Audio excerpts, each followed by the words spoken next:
The city's anti-poverty agency has come out against new proposals at the State House for welfare reform. The legislation was filed after reports that some benefits were misused or given to people who were not eligible or who had been deceased. Among the reforms is a requirement for many recipients to use electronic benefit cards with photo ID.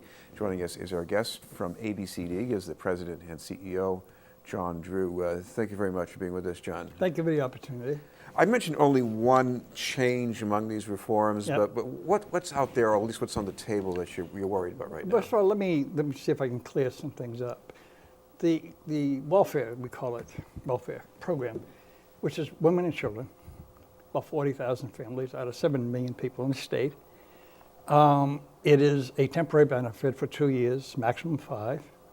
It's about $700 for 400, family of 4, max.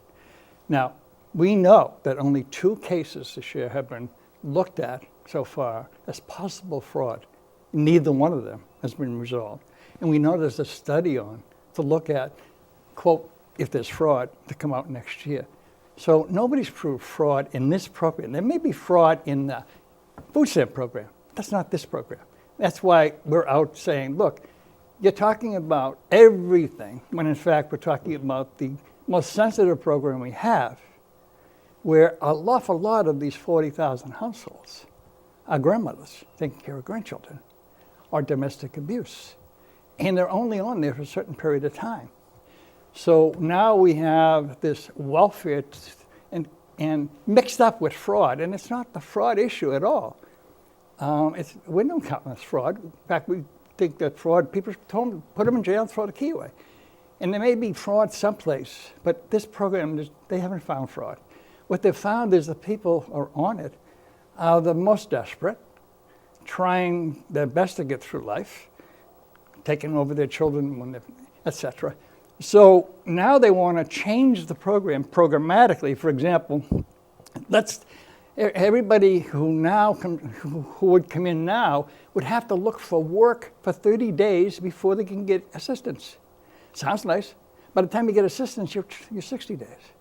If you're coming to the welfare department to look for some money to live on, they want you to go back out for 30 days. We don't see why that's necessary.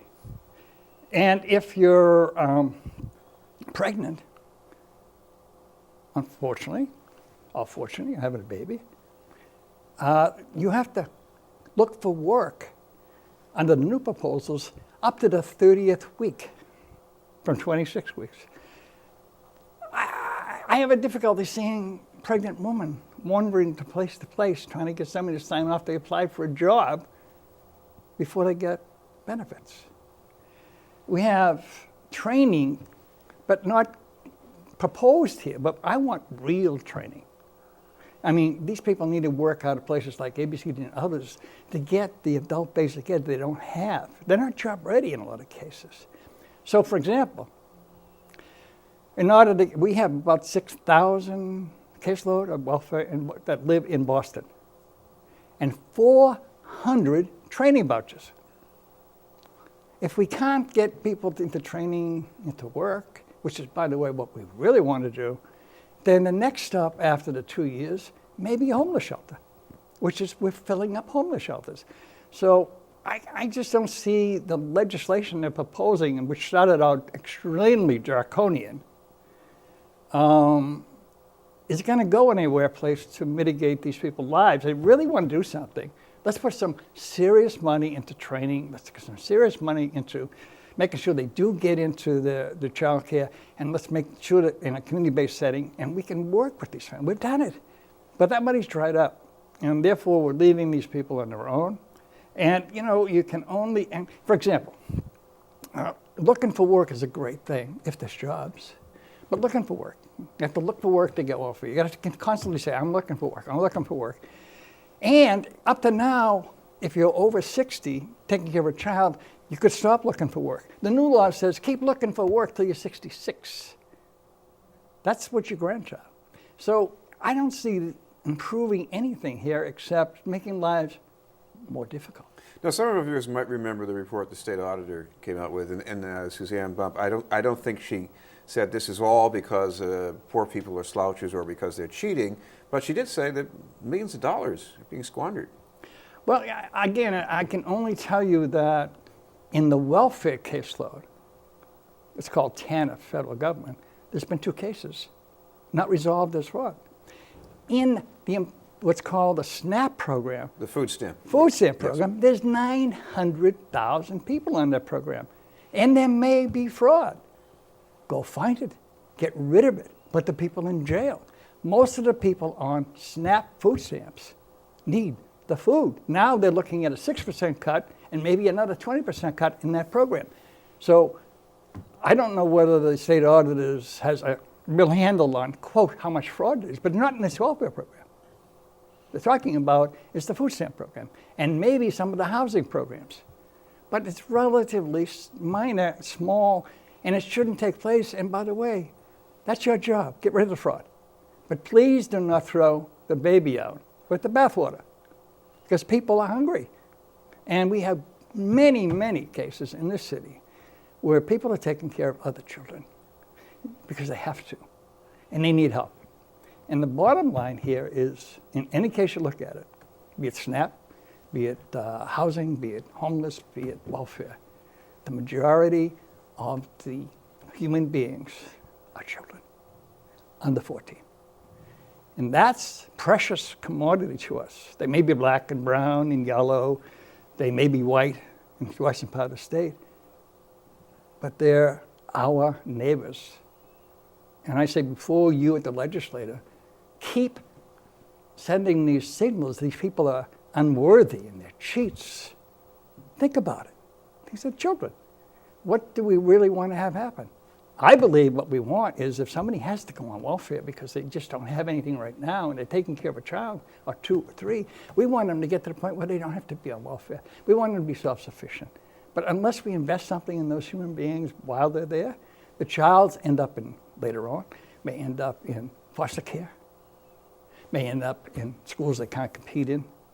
So it says it's easy to say fraud, and then everybody runs around with their hair on fire. 2 cases in the welfare system have been looking at for fraud, and they haven't found it yet. And then if they do find it, I hope they do something about it. Another area of contention is whether you count pursuing education as part of really the equivalent of a work requirement for receiving benefits. And you had a push, especially against the House version, the original version. Yeah, the original version in both cases were pretty draconian. People are allowed to complete a 4-year degree at certain points. So it's only 2 years out of 4 if you're on welfare, but you're allowed to, by the way, it's a hell of an investment, it's a heck of an investment to get that person through college, because they're going to be a taxpayer. So the versions that were coming in were to eliminate a 4-year education as an eligibility for this. I think that's gone. I hope it never comes back, because to discourage people from continuing into education while they need some assistance, the end result is going to be very positive. And so, yeah, as far as I know, that particular piece of the proposed legislation has been eliminated so far. But by the way, what about the cut in nutrition benefits? I know this is not a state issue as much now, but there's a sizable cut that's been voted on in Congress. Yep. And how do you see that affecting people here? Well, we've already seen it. I mean, unfortunately for some people, they don't understand, but 6% is cut, and basically that's because they had what's called a supplemental food program as a result of the recession. And they said the recession's all over, so let's do away with it, which I don't think is true, but we got beside the point. What it means is, for a household of 3 or 4, it's $40 a month. It's just about 2 dinners, and that's being taken away. And if they got no more income, maybe less. So for them, that $40 is a loss. Maybe they don't buy boots, or maybe the kids get more macaroni than they got last. You cannot take from people who have so little and think it's a little bit. It's a big piece.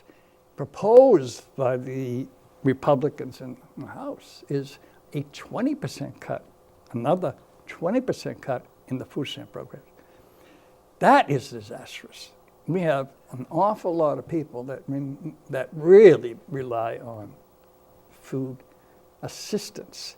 And we have shelters and we have food pantries all over the city where people are coming to us all the time. The kids are hungry.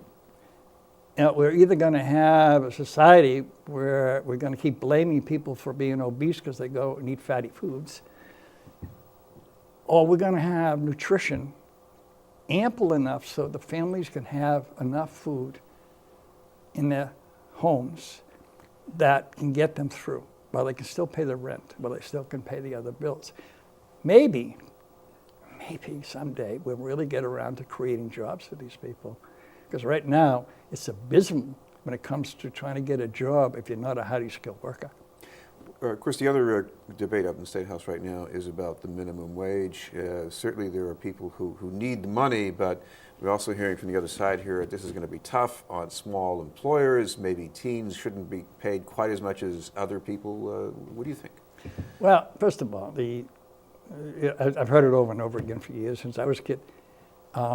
Yeah, you pay more to some people, and maybe there will be some jobs lost. That's up to the economists to figure that one out. All I know is the current minimum wage is absolutely too low. It will not even meet the barest minimum standards for people working 40 hours a week. $11 an hour or whatever it is will. Maybe there'll be some displacement. But how else are we going to get people enough resources? And by the way, I kind of laugh at the separate for the teenagers. We're a country now about paying men and women equal for the same job. Why aren't we going to pay teenagers for the same job as an adult? That's not a panacea. I think most people getting minimum wage in the state, they might not be teens, but the majority are women. Oh, majority of women and absolutely a lot, majority of women. No, teens actually are out of work. Teens can't find work. We have college students and college educated people working minimum wage in a variety of places. And that's all they're getting. So yeah, I mean, a lot of screeching and hollering, but there always is. But if we can't get the wage base up through the supply and demand situation in this economy, then I'm all for intervening to push the wages up for those at the bottom. Because at least they'll have a shot at maybe being able to make it. Maybe they'll need less government help. But if that's the only way we can get income into those households who badly need it, then I'm for it. Thank you very much for being with us. Thank you again. From ABCD, the President and CEO, John Drew.